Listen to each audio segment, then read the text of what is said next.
Welcome to new lesson.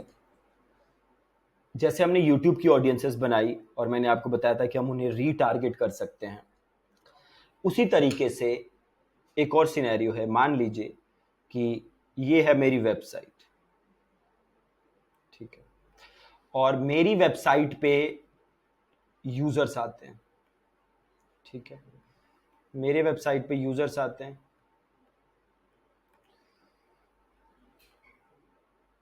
मेरे website पे users आते हैं।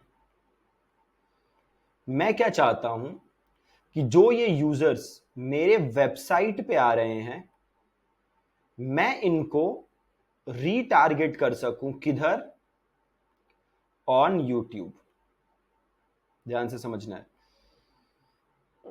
ये मेरी वेबसाइट है, ठीक है। इधर आ रहे हैं ये यूजर्स आ रहे हैं मेरी वेबसाइट पे। मैं क्या चाहता हूं कि मैं इन यूजर्स को रीटारगेट कर सकूं। किधर? यूट्यूब पे। किधर रीटारगेट कर सकूं? यूट्यूब पे। तो ये काम मैं कर सकता हूं। ये काम करने के लिए मुझे क्या करना होगा? ये काम करने के लिए मुझे सबसे पहले ऑडियंस बनानी पड़ेगी। किसकी ऑडियंस बनानी पड़ेगी? उन लोगों की ऑडियंस बनानी पड़ेगी जो मेरी वेबसाइट को विजिट कर रहे हैं। किन लोगों की ऑडियंस बनानी पड़ेगी? उन लोगों की ऑडियंस बनानी पड़ेगी जो मेरी वेबसाइट को विजिट कर रहे हैं। उन लोगों की मुझे ऑडियंस बनानी पड़ेगी, ठीक है। वो कैसे बनाएंगे? बड़े ध्यान से देखिएगा। मैं आ गया अपने गूगल एड अकाउंट पे, टूल्स पे जाता हूं और जाता हूं ऑडियंस मैनेजर पे। मैं करता हूं प्लस, फिर मैं करता हूं वेबसाइट विजिटर। अब एक इधर ऑडियंस आ गई, विजिटर ऑफ वेब पेजेस, ठीक है। यहां पे आ गया हमारा web page visit in the past 540 days. इसका मतलब है मेरे वेबसाइट पे किसी भी पेज पे, किसी भी पेज पे पिछले 540 दिन में जो भी आया, उसकी ऑडियंस मैं बना सकूं, ठीक है। सेगमेंट का नाम लिखेंगे विजिटेड वेबसाइट 540 डेज, और ये सेगमेंट को 30 डेज ही रखना है, लास्ट 30 डेज वाला। उसका मतलब मैंने समझाया है पहले लेसन में आपको। कौन सी ऑडियंस बनी? उन लोगों की जिन्होंने मेरे वेबसाइट पे किसी भी पेज को विजिट किया। अब मान लेते हैं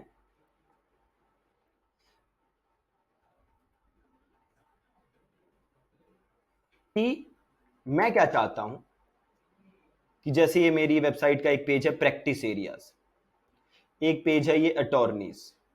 तो मैं क्या चाहता हूं कि ये जो प्रैक्टिस एरियाज वाला पेज है, इस पे जो आया उसकी मैं ऑडियंस बनाऊं। क्या चाहता हूं मैं?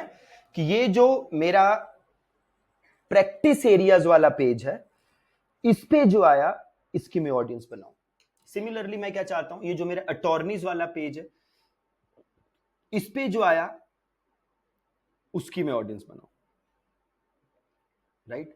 तो देखिए, इस पेज में और इस पेज में दोनों में क्या सिमिलरिटी है? दोनों में मेरा डोमेन नेम है, इसमें भी है digitalsikho.co.in, इसमें भी है digitalsikho.co.in। दोनों में डोमेन नेम है।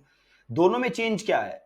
एक में है लिखा है प्रैक्टिस एरियाज, एक में इधर है अटॉर्नीज। डोमेन नेम तो सेम है।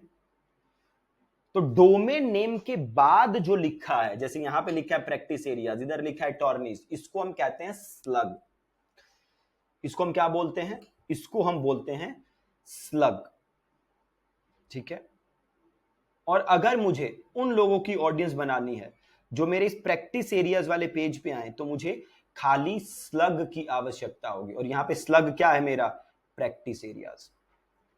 तो मैंने ये प्रैक्टिस एरियाज को किया कॉपी, कॉपी, गूगल पे आया, वापस अपने एड अकाउंट पे आया, इधर मैंने किया प्लस, इधर मैंने किया वेबसाइट विजिटर्स, और इधर लिया web page visit in the past 540 days, और रिफाइन एक्शन, क्या किया मैंने, सेम किया है, refine action, page URL contains, और इधर पेस्ट कर दिया प्रैक्टिस एरियाज, दैट्स इट। यहां पे लिख दीजिए विजिटेड, बहुत ही सिंपल है, ध्यान से अगर आपने देखा हो, विजिटेड प्रैक्टिस एरियाज पेज, यहां से किया मैंने create segment, bingo, we are done, बहुत इजी। नाउ मैं क्या चाहता हूं, जो मेरे अटॉर्नी वाले पेज पे आए इनकी मैं ऑडियंस बनाऊं, तो सबसे पहले मैं इधर से स्लग कॉपी करूंगा, तो मैंने इधर से लिया अटॉर्नीज, वापस मैं आया गूगल पे, plus website visitors in the past 540 days, refine action contains attorney, यहाँ पे लिख देंगे विजिटेड अटॉर्नीज पेज, किया मैंने क्रिएट सेगमेंट, सिंपल है, बन गई ऑडियंस वेबसाइट वाली। अब इनको मैं रीटारगेट अब जिस पेज की भी आप ऑडियंस बना सकते हैं, आप इसी तरीके से उनकी ऑडियंस क्रिएट कर सकते हैं, बड़ा सिंपल है। अब क्या करना है मेरे को, अब मेरे को जिस पेज की ऑडियंस बनानी है, मैं इसी तरीके से वो ऑडियंस क्रिएट कर सकता हूं और इन्हें रीटारगेट कर सकता हूं, किधर, यूट्यूब पे। Alright, thank you so much.